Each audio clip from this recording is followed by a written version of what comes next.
Salut à tous, moi c'est Idriss. Moi c'est Kadiato. Ensemble, on va vous montrer comment la géologie et la géophysique se cachent dans votre quotidien. Dans cette montre, il y a du quartz, un minéral très commun dans la croûte terrestre.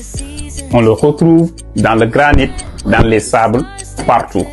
Mais sa vraie magie, c'est sa propriété piezoélectrique. Quand tu appliques une tension électrique, il se met à vibrer à une fréquence stable et régulière. C'est ça qui permet de mesurer le temps avec précision. Donc, chaque seconde qui passe à ton poignet, c'est le battement d'un cristal de quartz.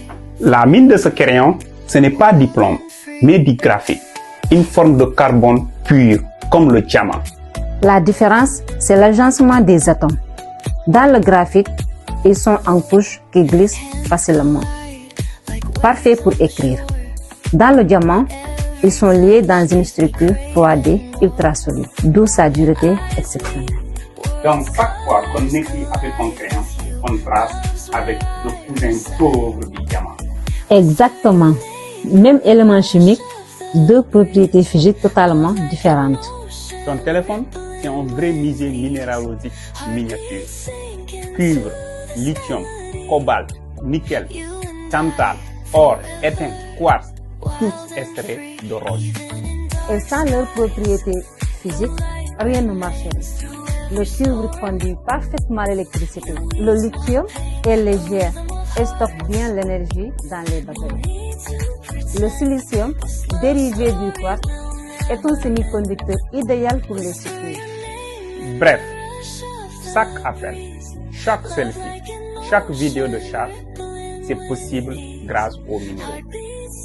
Le talc, c'est un minéral très tendre, formé dans certains roches métamorphiques. Sa formule est basée sur des silicates de magnésium. Et sa tendreté, c'est justement sa force. Il est doux, se broie facilement en poudre fine et absorbe bien l'humidité. C'est pour ça qu'il est utilisé dans les cosmétiques et pour protéger la peau des yeux. Donc, même le maquillage, c'est de la géologie appliquée. Le sel de table, c'est de l'halite, un minéral formé par évaporation d'anciennes mers. On en retrouve dans les grands bassins sédimentaires. Et physiquement, c'est un cristal solide et fragile, mais indispensable. Il régule nos échanges nerveux et musculaires.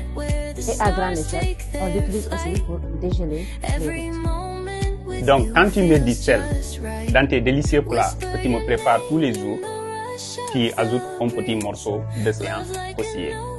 Sans minéraux, pas de montre, pas de crayon, pas de téléphone, pas de maquillage, pas de sel. Et sans leur propriété physique, tous ces objets seraient inutilisables.